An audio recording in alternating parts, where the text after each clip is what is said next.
to LOA Today. I'm Walt Thiessen. I've been doing this podcast since September of 2012, and boy, are my lips tired. This is your daily dose of happy. We are so happy you decided to join us today.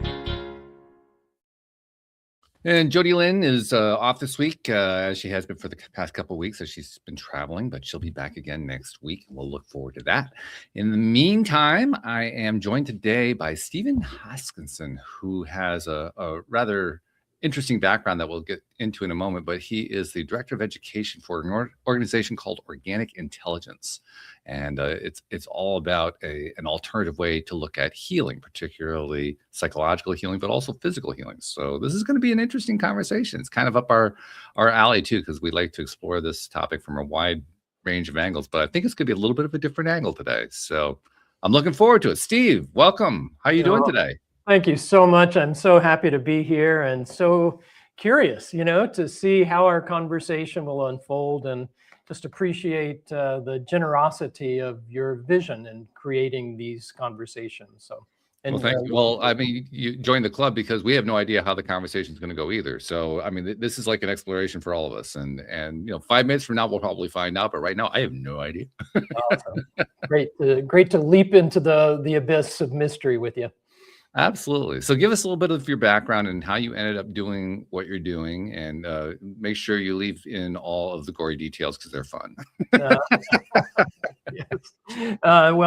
Fortunately, we're built on our errors. We're built on the learning that we get from our mistakes. And so what can I say? I've learned a lot.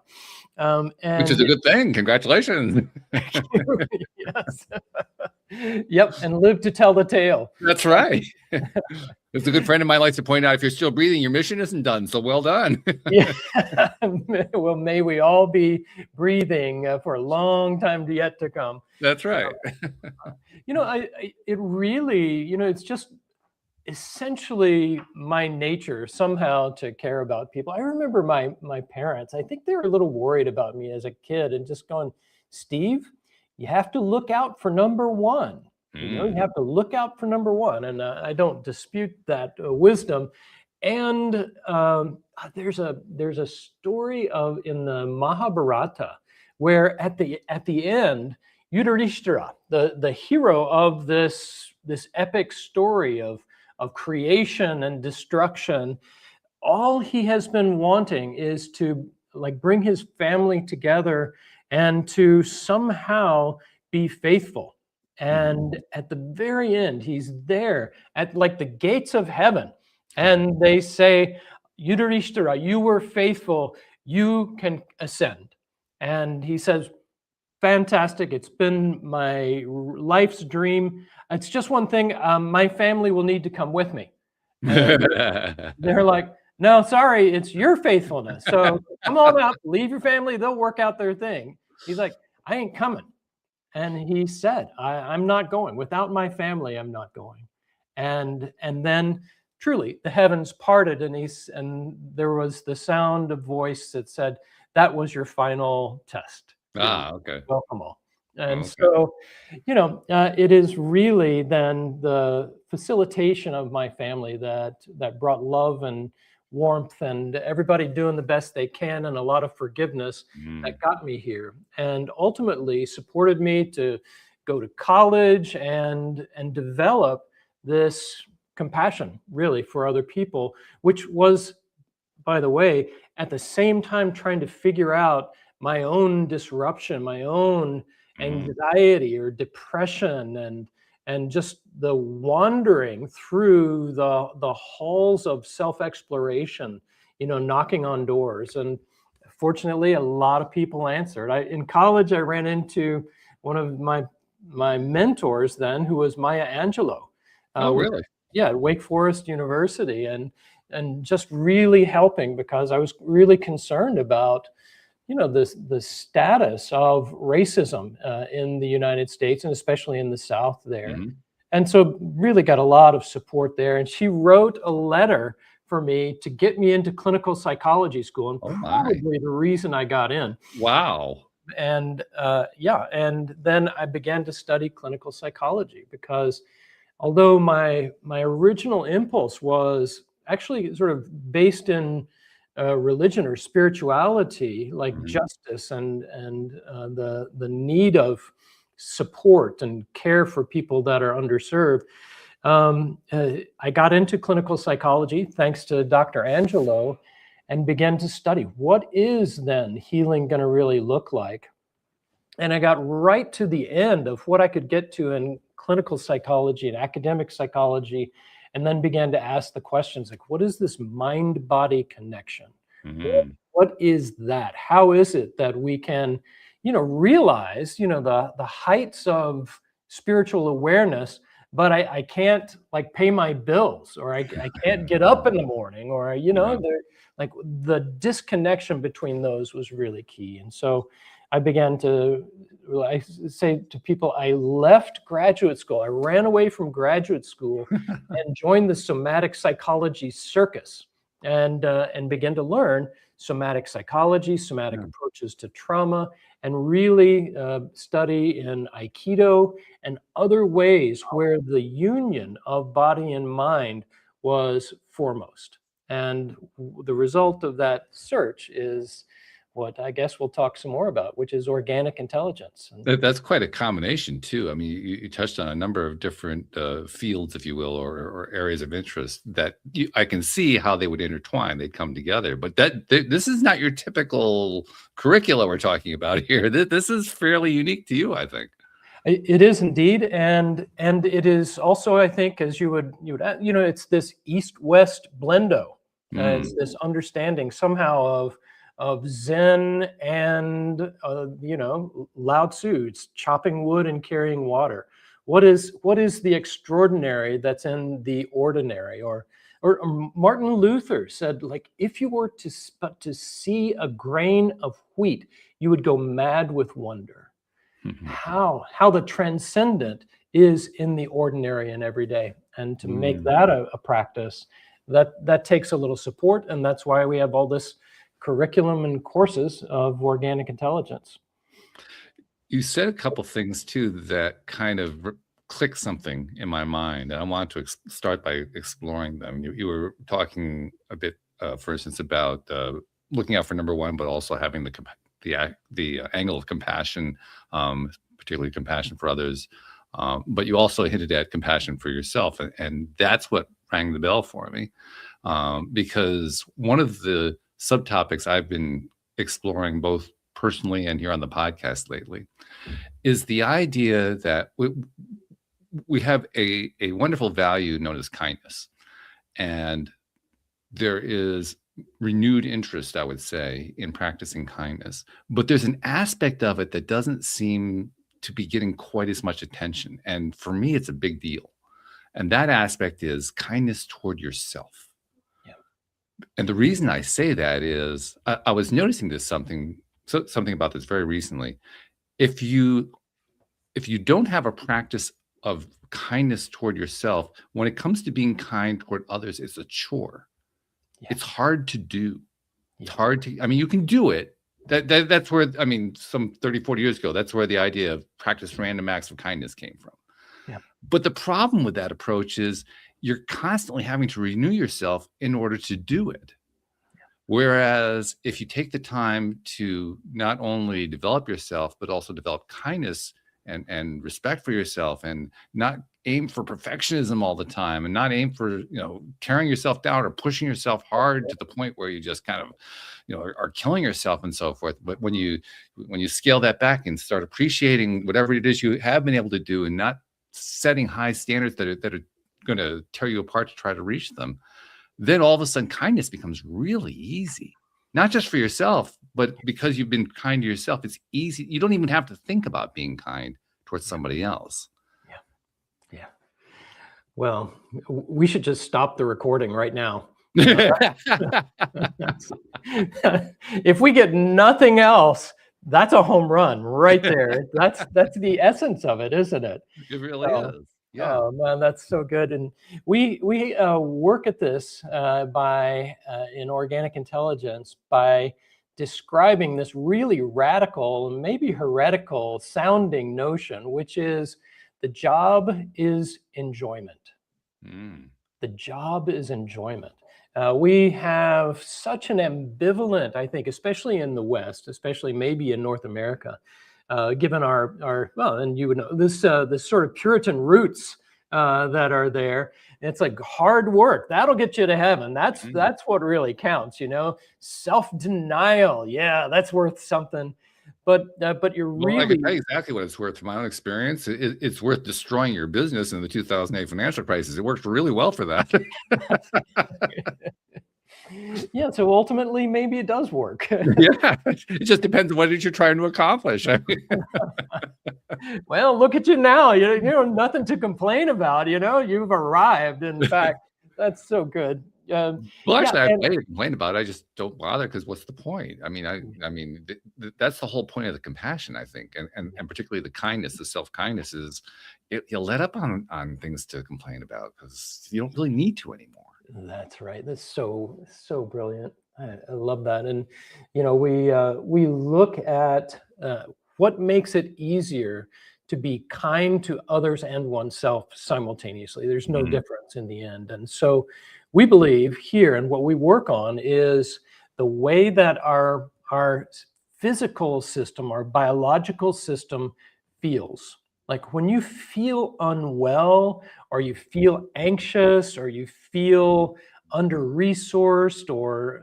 you know, separated from a sense of abundance, all of that to us boils down to physical.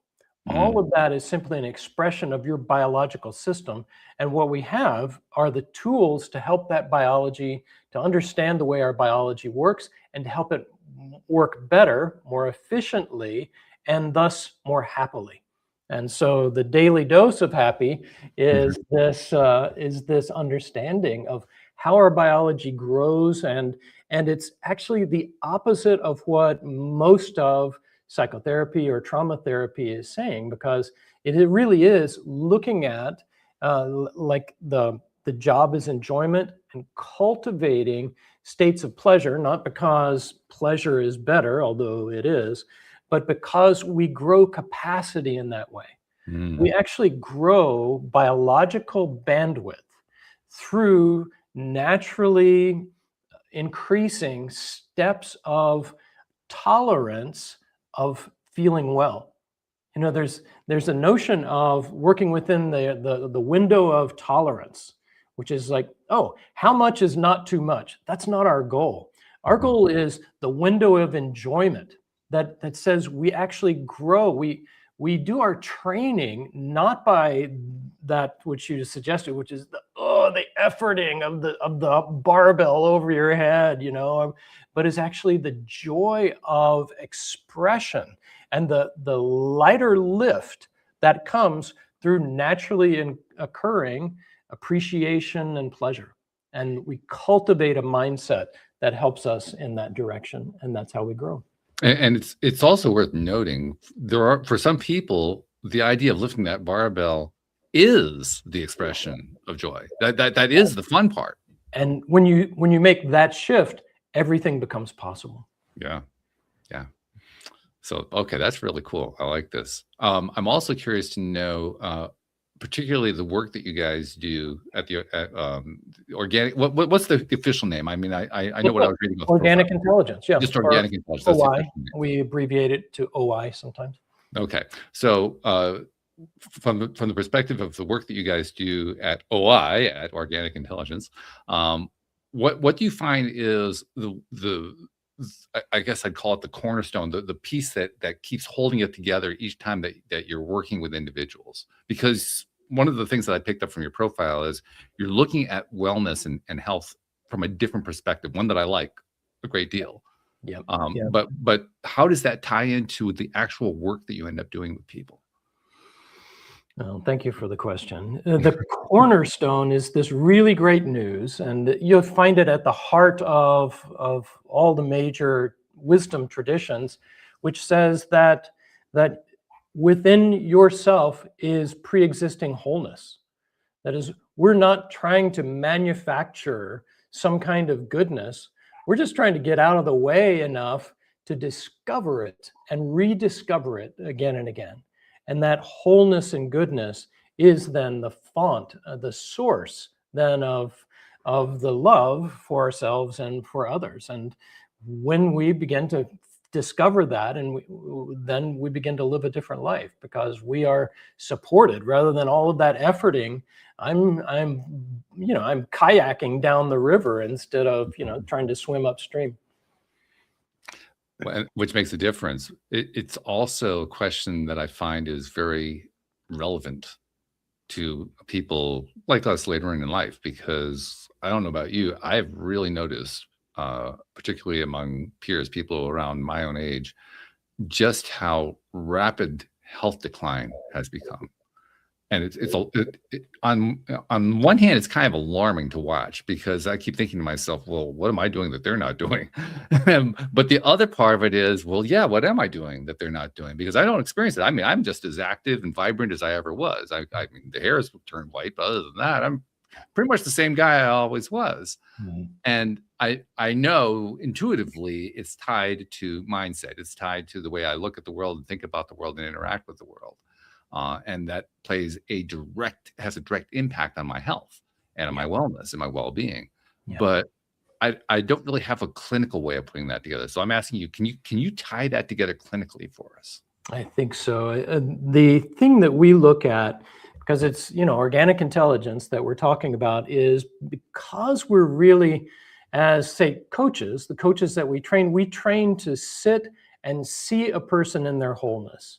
And that's radical, because the mind has a habit, and the science is showing it's a cognitive bias toward what's wrong. So that what's wrong attention, or the negativity bias, that is something we have to contend with. And so our coaches are simply practicing seeing a system that is actually given the chance in a process of self-organization. Mm-hmm. But the clues, the biological clues of the path of and the states of self-organization are missed because our eye is off the ball. Our eye is on the fender bender, or our eye is on the media story, or the eye is on, the political system. There are any number of things that are wrong that we could be paying attention to. And firstly and foremost, without ignoring what's actually happening in the world, we need to attend to the recognition of this nature of well-being that each of us has. Clinically or technically, we look at a notion in science that is called allostasis. And that says that the brain, it partly says that it's really clear from neuroscience now, the brain is not the brain of like, oh, look out for, where's the saber-toothed tiger? I've got all the enemies around, and I've got to be, prepared for trouble and bring back balance somehow, or reset, all of this doing, I think, is completely missing the mark. And allostasis says it's because our brain is not the make it right again brain, but rather the predicting brain. And that is, in psychology, there's a lot of talk about self-regulation, like, oh, I gotta bring all this balance. It's a lot of work, and good work to be done for sure. And the other aspect, and I think that's what you're looking at, that's so unique, is the notion of predictive regulation. That is, the brain is looking into the world, looking into the environment, and making micro predictions about what's coming, and then getting you ready for it. So okay. The brain is the predicting brain, and then is adjusting your physiology to get you ready for that. And when that happens, then you feel ready. Like, whatever comes, I'm ready. That takes a while. And the biggest single help that we can do to collaborate with and align with that basic brain function is something that is completely heretical in the world of therapy. And that is paying attention to what's outside of you and not what's inside. That is, we have to build a bridge between our internal world and that external assessment that the brain's trying to do. And that bridge is the orientation to the environment through the senses. So the bridge is connecting to the environment through the senses. And therapy, and I've done a lot of it personally and professionally, and therapy says, pay attention to your feelings, pay attention to your thoughts, pay attention to your sensations, and all of that is the road to uncovering what the problem was, and then somehow that's going to be curative. I don't think that's the case. That was Freud's formulation 100 years ago. I think now neuroscience is much clearer on pointing to how we can collaborate with a biology that has 1 billion years of evolution behind it, that knows how to heal fundamentally and get us back in touch with what is most fundamental, which is a sense of wellness and creativity and engagement and joy and connection, and a full ability to experience both the ups and downs of life. Right? This isn't like Pollyanna, like, oh, just look on the bright side of life.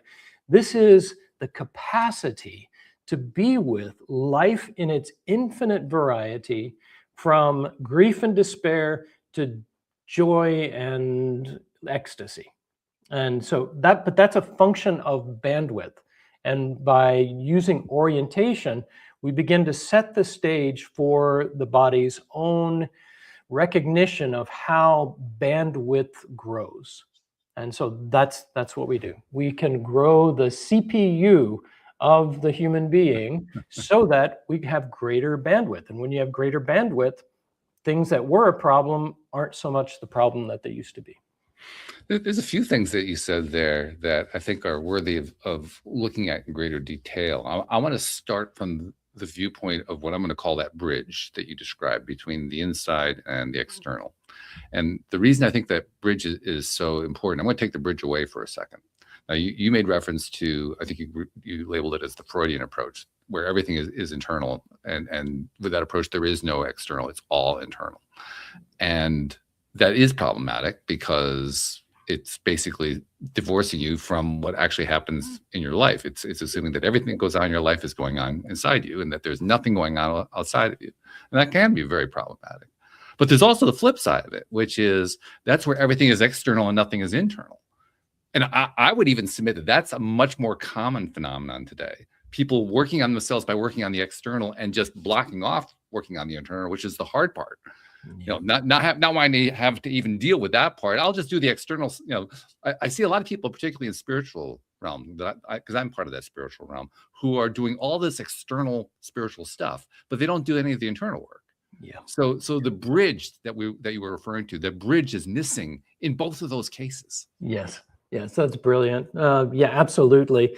Because in the end, probably those who are working in the spiritual realms are probably saying there is no internal, there is no external, right? There's just what is, and the whole notion of internal and external is just an illusion of this our lenses and the duality that is apparent in what's happening.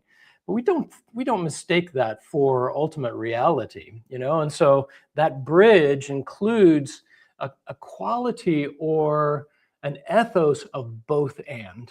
And so I really appreciate what you're saying, because that bridge then creates the both and. There is both external and internal. And ultimately, as we play along that both and, the bridge disappears and the internal disappears and the external disappears.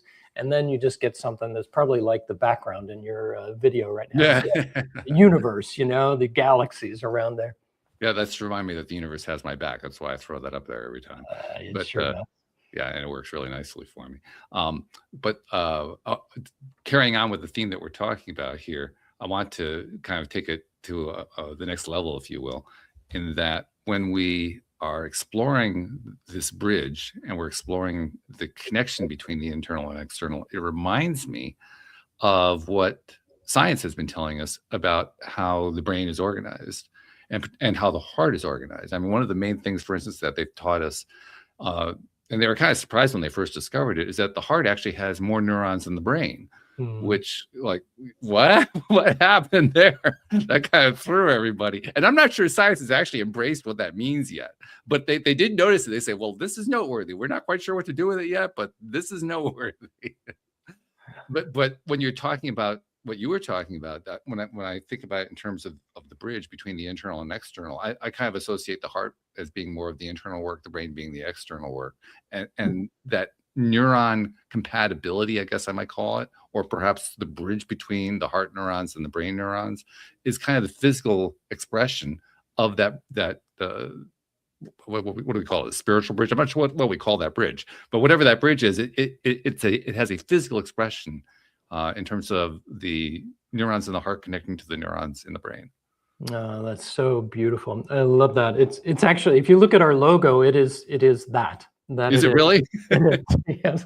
And it is this, the union of opposites that is the both and one of them, and one of the most important ones for the way we understand healing, is the way that the opposites, the apparent opposites, work together and seamlessly in a continuum. And so, for instance, for the brain, one of the most, and arguably the most organizing rhythm for the brain is called respiratory sinus arrhythmia.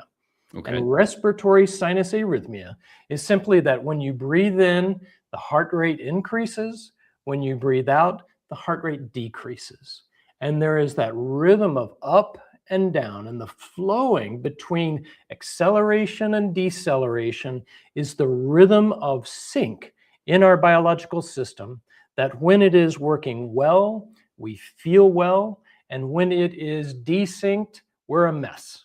And so all of that we're looking at, including the bridge of orientation connecting to the environment, creates more possibility of that modulation, beginning biologically and including that with the respiration and the heart rate, which then helps all the systems of the brain sync up and organize. Wow. So you guys have definitely taken it to another level than I was even aware of, which is very cool. I like that. Well, we're taking it to your level is what it is. No, but it's fun. I mean, one of the things that I've talked about a lot here on the show is loving the different perspectives I get from guests who come onto the program, because I learn so much from those perspectives. And I do like to make the comment that most often I learn more from the ones that I disagree with, which pisses me off, but I do learn more from them. Yet there are times like this one, I mean, I'm like on the page with you. I'm on the same page with what you're talking about, and I'm still learning from that. And I like that, because it also reinforces you don't have to be in opposition in order to learn. You can learn when everything is synchronous too. It works both ways. Learning is learning. It's not tied to one or the other. Right. Thank you. And both ways, learning both ways. And this inclusive framework is just so key, because we're becoming, I believe, more increasingly polarized in society. And the ethos that we're describing is the knitting together of the polarization of the us versus them, and the haves and have-nots. And we can really create that bridging by just, some knowledge and good conversation like this. So let's talk about how to take these ideas. So these are kind of esoteric, what we're talking about right now. We tied some physicality into it, but for the most part, these are fairly esoteric ideas. Let's tie them into a more down-to-earth, real-world thing for individuals, which is what you guys do anyway. I mean, it's part of what your coaching thing is all about, right? True. So let's talk about how do you actually take these, highfalutin ideas and turn them into something you can actually do every day. Wow. That's my favorite thing. Thank you so much. I was raised as a Methodist. And so if you want something methodical that works, that's practical, that's our jam. So my ancestors would be so happy about this. Thank you. So the practical way is to understand how that orientation happens first. That itself is just kind of mind-blowing. We're gonna pay attention to what's happening in the outside world by using our senses. We call it coming back to the senses. And then our system begins to balance a bit. And when it does that, then something else becomes available. And this was maybe one of the greatest discoveries that shocked me, which is that people began to describe, once they got orientation on board especially, they would describe in therapy, they would get distracted And they would go, "Oh, sorry, I knew I was talking about my parents, but Mm. I just saw this butterfly out there. Did you see it? Or maybe that was a hummingbird. Well, it was a hummingbird, I think. Did you see that?" And you know, and therapeutically, I would be going, avoiding the problem. Yes. And until one day I go, maybe they know what they're doing. Maybe Mm. that system is intelligent. And I began to look with them at the hummingbird, and I realized that the butterfly they were seeing was a symbol of their own transformation, that they were in this metamorphosis process, and their system was pinging them from the external back to the internal. And that's the miracle, is that all the time from within us and from deep within us are being presented the resources and the states that, were we to experience them, would begin to heal us. And it's coming all from within. I love what you're touching on here, because the way I would kind of translate that into Walt ease is to say, if I can take something and apply it to myself in my own realm, no matter what it is, no matter what I experience with it, it's all valid data. Yes. Yes. And I actually picked the same lesson up with there's a woman I'm working with who is a shadow work type healer. She guides you through what's typically described as shadow work. And I don't remember how she phrased it. I had a session with her just yesterday, but she phrased it something like this: everything that comes to you in these sessions, because it's a very intuitive, almost psychic kind of a process. Everything that comes to you is valid, all of it. It's all valid. Yeah. Yeah. And that's pretty much what you're touching on here. No matter what it is that we are seemingly distracted by, it's all valid. It's all part of that same process. It all contributes. There's no such thing as an irrelevant, coincidental thing that has nothing to do with it, because it all has something to do with it. Totally, totally. And the little adaptation we get is that in this both and world of everything valid, we're going to have certain reactions to one side of it or another. And in our approach avoidance system, we're going to say, "Ooh, I like that, and I don't like that." So on the scale, on the continuum of whatever it is, like, "Oh, that's a hummingbird, and they scare me because they go so fast." Or another part of it is they can stop and they can look at you, And so there are always these two sides. Gurdjieff said this, right, really clearly. He said, every stick has two ends. And we always have a reaction, either, "Ooh, that's something I like," or "That's something I don't like." And we are, as OI coaches, adept at facilitating people's realization of the side at first that they do like, and that those things are coming all the time.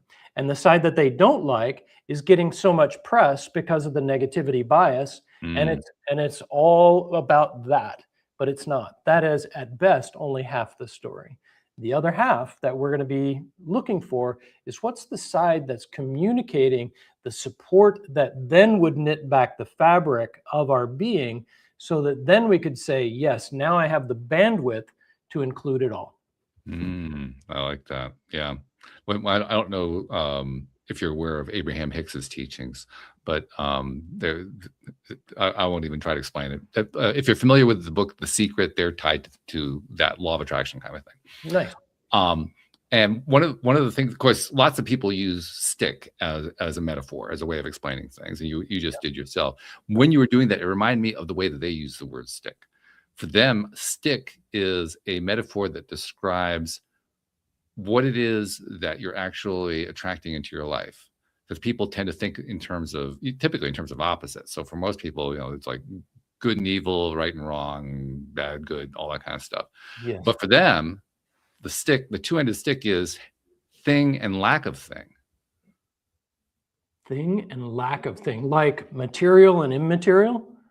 Like, it isn't necessarily material. It's whatever it is that you're desiring in your life.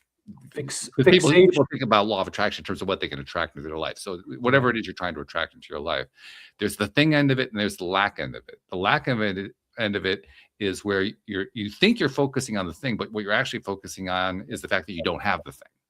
Oh, yeah, right. Right. So for them, the two-ended stick is, on the one hand, there's actually attracting the thing, and on the other hand, you're actually attracting the lack of the thing because you think you're focusing on the thing, but you're actually focused on the lack of it. And so that's why you don't end up getting the thing. That it's part of the whole teaching of how law of attraction works. And the reason I like that particular metaphor is that it uses the stick idea in a way that doesn't treat it as opposites. Yes. Although actually, truly, I think that is the true opposite. Thing and lack of thing is actually the true opposite. But more actively, it explains things in terms of how do you experience your life? How do you interact with the things in your life without being worried about what its opposite is, without being worried about, what's the contrary side? What's the polarity side of it, and so forth. Just what's the thing itself? What's it all about? The experience, the thing, the person, whatever it might be. Yes. I love it. This is really in the bailiwick of non-duality now, right? That, we are duality without duality. Right. Totally. Which is, probably the way things work. Right. Yeah. The whole concept of duality, that boy, I remember the first time that duality was presented to me, because that's something that comes up fairly frequently when you talk about law of attraction concepts. It was almost thrust in my face. As well, you have to realize that this whole duality thing it's all a great big it's an illusion, and you don't really want to take any of it seriously, and all this other kind of stuff. And I kept thinking to myself, why are we talking about duality? I don't understand. Especially in such dualistic terms. Yeah, right. So it confused me for the longest time until I finally realized, oh yeah, that's their expression of what they're thinking. It has nothing necessarily to do with the way I look at it. But because the topic came up, when it came time to understand things like the two-ended stick thing and so forth, it made it easier for me to appreciate what some of these teachings were, and then figure out, well, what part of it works for me, what part of it doesn't work, and how can I integrate that into my own healing? Because my own thing, I told you before we got started, and most of the listeners know this, I got this whole podcast started because some 13 years ago, I was in the depths of despair because my business 4 years prior to that had been wiped out, and I hadn't been able to recover. And I was trying to figure out, how to make all this stuff work. So since then, it's all been about me. It's been me trying to integrate all this stuff and learn all this stuff and figure stuff out. And oh, by the way, along the way, I've had a bunch of listeners who followed along with me, which was kind of fun and a little surprising at first. But nevertheless, it is kind of a description of how I ended up learning stuff. And those learnings that have come up along the way, I think we're finding a number of different ways that they are in alignment with the things that you guys teach at Organic Intelligence. And I'm curious about that, because you came at it from a different angle, very different angle, but we ended up in the same path. I'm thinking, well, that's pretty damn cool. How remarkable is that?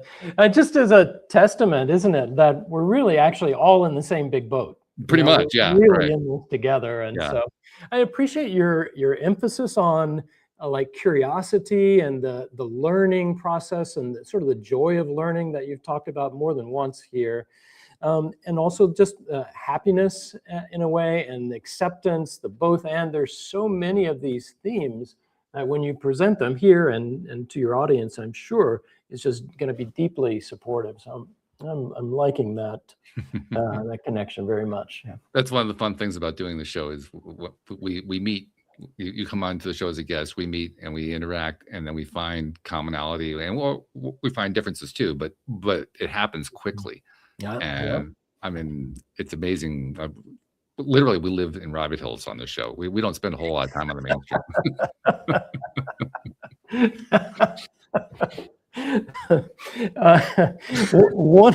Living in rabbit holes. How is that a metaphor for spirituality? That's right? I don't know. Around here, that is spirituality. Oh, great rabbit!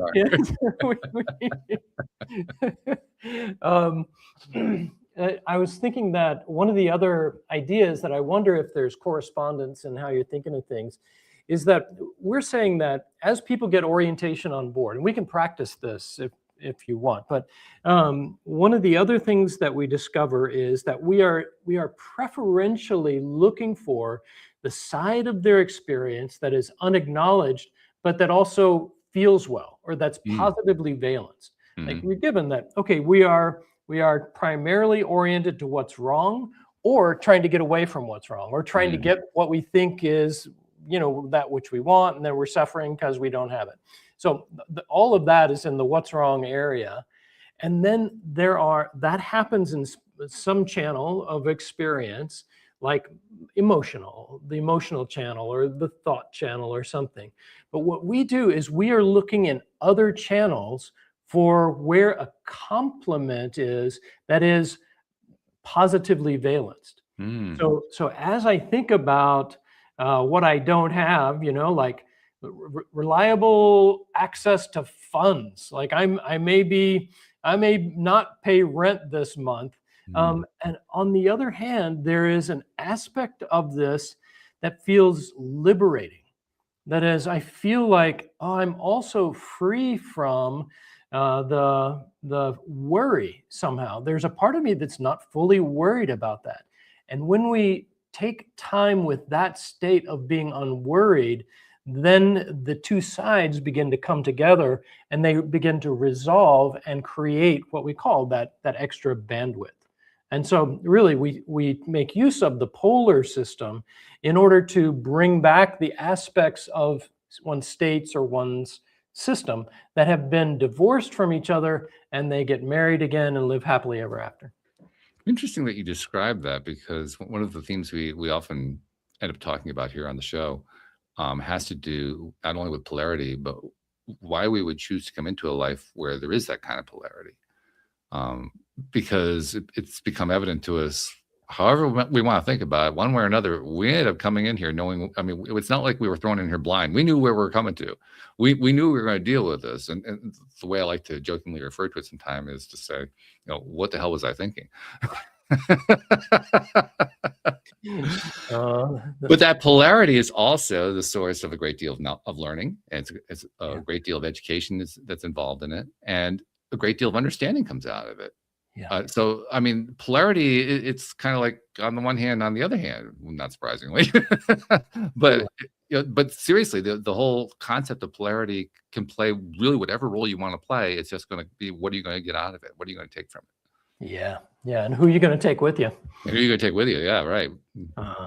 I think of that, I described from my youngest recollection, like having a larger concern for people. And we call organic intelligence this kind of bodhisattva community, which is where service to someone else is simultaneously love for oneself. That there is a union really of compassion for self and others, which is where we started this whole thing. Pretty much, yeah. That's cool. Speaking of where you started, where are you going with it? Like you've very eloquently described and defined what organic intelligence is about, what some of the main tenets are, and so forth. But where do you see this evolving to? As soon as I started this, I started it with the idea of my not being around it anymore. Oh, okay. So we're all mortal, and so the intention really is that I've been investing most of my time and energy in our senior members. And so really it's the cultivation and the mentorship of our senior members who then are going to be teaching the next generation, and they will know how to teach the next generation. So where we are going with this, we're going to go as far as we can with it. And that is by sharing this as broadly and helping as many people as we can with the specific idea of passing this on from generation to generation. What's the response been? I mean, because you've been working with, how long have you been doing this, by the way? How long has the organization been in existence? I think we landed our trademark a little bit over a dozen years ago. Okay. And I started using the term probably 20 years ago. Okay. And the response is what your response has been. The response is universally like, this is so sensible. This makes such sense. What a great idea. Why haven't I heard about this? And so we are not marketers. We're sort of lovers and learners. And so that's we're just really trusting the organic unfolding of things. So we're back to the mystery, aren't we? Like jumping off, we don't know where it's going to go. We just feel like as long as we are true to the ethos of care and trust in the unfolding of our nature with the right support, that we're on the right track. But let's zero in a little bit on some of the practical ways that the people you've worked with have ended up applying this in their lives and some of the experiences that have come out of it. Look, give it. I mean, you can't obviously get into specific cases and names and dates and all that kind of thing, but give us some idea of, how does this actually tend to play out with your clients? Well, actually, I can name names and dates. You can. Oh, well, all right. Maybe you have releases. I don't know. because some of them have like made recordings. I was thinking of Ryan, who was like, I've been struggling with OCD for decades. And then I found this thing because I was going in, I was focusing on my thoughts, my feelings, and I began to get orientation. And he said, it's the only thing that has actually made a difference. And so whether it's physical or psychological symptoms, we have good luck somehow with people with chronic fatigue syndrome. Really people kind of recharge that way. People who are meditation teachers find their way to us and amplify some of their capacities there in our courses. And we have a community of people who just care about other people. And so when we get together, there's a lot of sharing and warmth. And the other place that we've invested a lot in is in our BIPOC community. We have a team of BIPOC facilitators that are just experts in organic intelligence and in facilitation, and they're creating whole cohorts in what we call the End of Trauma course, which is our resilience program, and whole cohorts that we sponsor absolutely without any fee. And so we haven't figured out the business model of it all, but so far we are doing the right thing, I think, and so we're paid back in a lot of joy. Well, that's always a good thing to get paid back in. Let's talk though a little bit about the different ways that people apply this and either get the benefit or perhaps not get the benefit, because I mean, there's no solution that's going to apply perfectly for everybody. Right. So when does this tend to work well and when does this not tend to work as well? Yep. I think that the value of our model is that it's a developmental model. And so it has different approaches based on our assessment of the physiological moment of the person. And so a lot of folks, and I did this at the beginning of my career, you find something that works and then you start to preach it. Oh, hey, I was in somatic psychology. Just feel your body, sense your body. That's the solution. Or, you just described how we get guests all the time. I mean, that's literally where all guests come from. Yes. Well, thankfully, I see that there are a lot of guests. So you have a lot of avenues of exploration. People have had a lot of experiences they want to share. It's a great thing, Yes, it is a great thing. Oh, my goodness. Yeah. And so what we do is we try to attune the approach to the needs of the person in that moment. And so that's the thing. Rather than coming with, hey, this is the approach, and now you got to try it. We hear from the person and say, based on what you're saying, have you considered this? And we use what we call a free association conversation. So we just get into a session and we're going to have a freestyle conversation exactly like we're having right here about whatever the client wants to talk about. And we have a map. We have a map that says, oh, where are they roughly on this scale of physiological functioning? And we can tell that by how they're thinking, how they're behaving, what the emotional range is, and a whole bunch of things. And then we're able to then attune to their needs, be with them where they are, and then offer reflections that they're able to assimilate. And that changes them. And it's completely dependent on where they are, rather than, hey, a one-size-fits-all thing. I've got this somatic solution. I've got this emotional solution. I've got this, here, do this imagery thing, and that'll make you better. Or, go into cold water for a while, and then we got you, it is diverse in that way. And so our success, I think, really hinges on that. Our baseline is attunement. and presence and relationship with people where they are. And then within that, being able to recognize what their needs are and how their system is already moving them to the next step. And I think that's the key, how their system is already moving them to the next developmental step. And we can recognize it, we can reflect it, we can amplify it, so the next step becomes easier for them.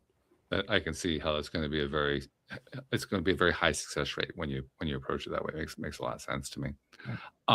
Let's also talk though more specific physically, because one of the reasons people pursue wellness, I mean, the kinds of wellness we're talking about have been, again, fairly abstract. That's the way we've been presenting most of what we've been talking about here. Yep. But people are looking for physical wellness in their lives. Yeah. How has this actually played out in terms of people's physical wellness?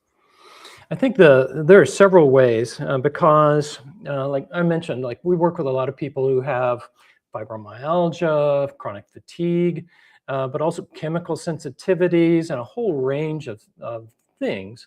And the key to this all is that our biology, with the right support, will be self-organizing, meaning that I don't have to know a whole lot. I don't have to be super smart. I just have to recognize how an individual's own system is offering some support. And sometimes that means that they're looking out the window at a butterfly.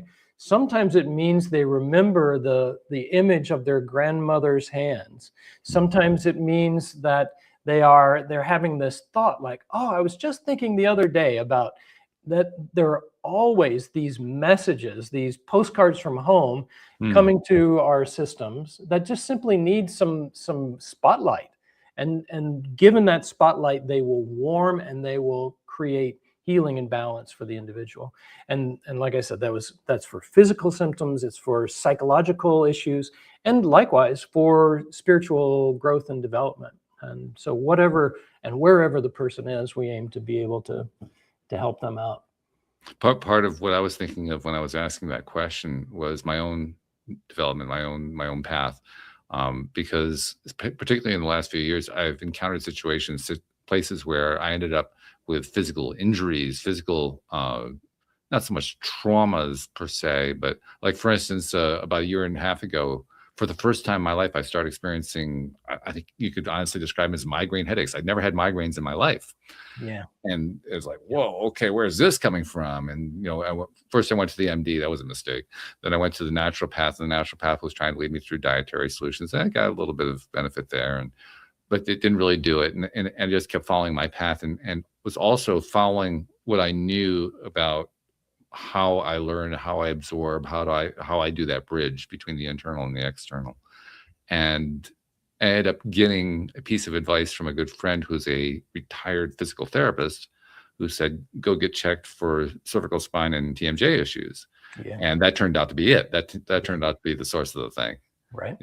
Yep. So my point being, it was a combination of work that I've done on myself, my connections with others, and what those connections fed to me, and then taking them and absorbing them and applying them, that led me to be able to basically overcome something that medical science would not have been able to overcome. Yeah. And I've had physical injuries. I had some pretty serious trauma to my Achilles, my ankles, and so forth. A number of reasons why that happened, and I ended up going to physical therapy for that. But the mind-body connection actually played a bigger role in the healing than the physical therapy did, although the physical therapy was integral to it. Yep. So I think about these kinds of things when we have this kind of conversation, and I know there are other people who've done similar kinds of stuff. They've been able to overcome stuff that medical science says you really can't do. Yeah. I mean, I actually overcame something that medical science clearly says you can't do. I overcame macular degeneration. That's incurable, according to the optometrist and the ophthalmologist. That's right. Yeah. And actually, my eye doctor told me 2 or 3 years ago, I don't think you actually ever had it. Now, by your mind, they've been telling me for 15 years that I had it. Right. That's the only possible explanation. That's right. It can't possibly be that you got better. That never happens. So. Yeah. Oh, I love that. And we find that in our sessions. What I hear when you say that is a system that is more organizing. It is self-organizing. Like we have tons of people that come in, they're like, oh, I've tried everything and I've gone to all the doctors, nothing has worked. And we're like, well, let's just restart. Let's reset. And then the end of therapy is they go, well, I don't know. I was seeing my naturopath and my acupuncturist. I don't think I need sessions anymore. I'm like, okay, well, that's fine. Because their own system finds the resources that they're needing. And that's what we love, is that their own intelligence is bright and brilliant and happening and retrieving and finding the help, whether it's nutritional, whether it's medical, the medical field, or any place. Whether it's a shaman or a magic mushroom, they're finding the thing that will, in synergy, help their system reorganize, and heal. We think that's the basic, that's our baseline. Our system wants to heal, and we just are trying to get in sync with that impulse. By the way, I have an eye doctor appointment next month coming up, the annual appointment. And the last appointment, my eye doctor told me that I was starting to develop cataracts. And so we're going to have cataract surgery at some point. And I said, don't bet on it. Remember that macular degeneration diagnosis? And I could tell, once he told me that was going on, it actually explained a few things. I understood why I was experiencing certain things. And I can tell that they have not completely gone away yet. And that there's still room to be worked on there. But on the other hand, I can't honestly say I dove into it from the beginning of my last visit. I started looking at it like a month ago. It's like, okay, I got to start doing it. I know the appointment's coming. I better really start doing something. And I could tell there's a little bit of improvement, but not nearly enough. So he's probably going to give me the speech, right? Well, you're going to have to do something with the cataract pretty soon. And I'll say, yeah. Yeah, we'll see about that. Brilliant. Oh, that's but it's an example of, this is real world stuff that we humans deal with. I mean, it doesn't get a lot of headlines, but this is the kind of stuff that people routinely deal with. And the mental, emotional, physical, and spiritual approach that you bring to it makes all the difference. That's really what organic intelligence seems to be about. Yeah, it is, exactly. And it's in large part thanks to so many of the teachers and helpers that have helped me along the way. And as you were describing your eye situation, I thought of one of the main sort of mentors that I had was in clinical psychology school. He's a former dean of the school. His name was Lee Edward Travis, and he taught a class called self-healing. Dr. Travis also was the first person in the United States to register the EEG. So he's a brilliant physician and psychologist. So and so he would talk about bad habits, and he would look over at me one class and he would say, "What about you, Steve? You have any bad habits?" I said, "Well, Dr. Travis, none that I want to give up." But he said he was having some eye issue. He was 92, and so he said, I just envision my eye. And he said, I say to my eye, you're such a good eye. You've seen so many wonderful things. You bring in so many beautiful images to me. I'm so grateful. And there's so much love and warmth that I would send to you. And he said, I'll talk to my eye. That. Right? Yeah. That's really cool. I love too who he was, actually, that person saying that, because that's not the typical story you hear. Yeah. That's very cool. Yeah. As so often happens, I look up at the clock and I say, oh my God, the hour is up. This is not good. Because I plan to be here for another time, as you like. We're definitely having fun on this, but we do have a couple things we like to do. There's normally three of them, but one involves the co-host and she's not here, so we'll have to let that one go. But one of them is kind of vital, kind of critical, which is, what if somebody wants to find out about you guys and maybe reach out and learn more and talk to you guys? We should probably tell them how to do that. Well, thank you so much. Yes, organicintelligence.org. That's our online home, organicintelligence.org. So that's the best place to find us. And and reach out. And my email is steven@organicintelligence.org. Just reach out and be in touch. We love conversation, as you can tell. which is a wonderful thing. And we'll also, Jen will make sure she'll put the link into the show notes too, to make it easy for people to find. So thank you. They can find the individual programs for resilience and this healing for themselves. It's called the End of Trauma course, and called the End of Trauma because we believe in the end of trauma as trauma being the guiding principle of therapy. We propose instead that we would participate in this wholeness instead. And let's end trauma as the focus, because that's just more of the what's wrong attention. And then secondly, they could become a coach. They could become an OI coach. We have a year-long immersion in this process, and you could become an organic intelligence coach and do a little healing on oneself and others that way. So cool. I mean, they can go to the site and they can actually start getting some stuff and applying it right away before they even talk to you guys. That's very good. Big time. Yep. Yeah, I love that. Normally I turn to my co-host at this point and say, how do you tie all this together? Because my co-host has a perspective I don't have. I'm the one primarily asking the questions. So, that kind of affects my viewpoint. But what I will do is I won't try to play that role because that's not appropriate for me to play.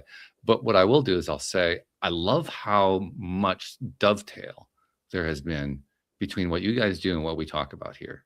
And honestly, I didn't really expect that was going to happen. I mean, I had no anticipation of that at all, but there's a lot of dovetail here.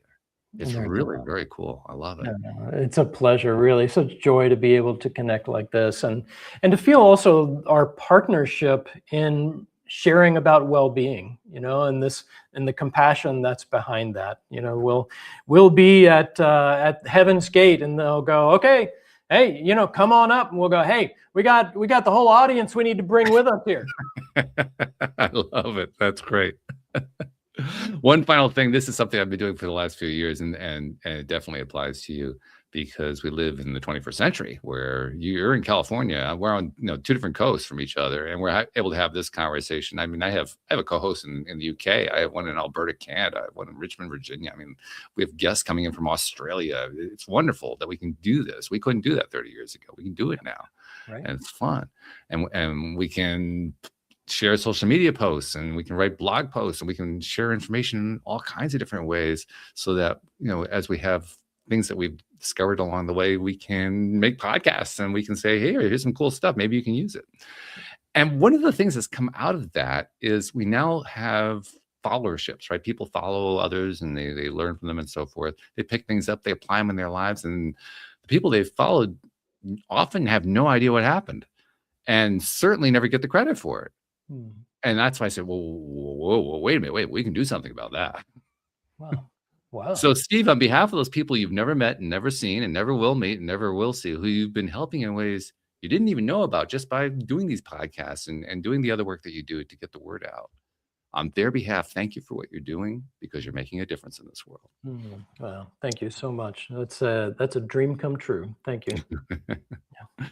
So has this interview. It's been also a dream come true. So thank you for joining me, and best of luck with what you guys are doing. And thank you to our podcast listeners everywhere. We'll see you all next time here on LOA Today. Goodbye, everybody.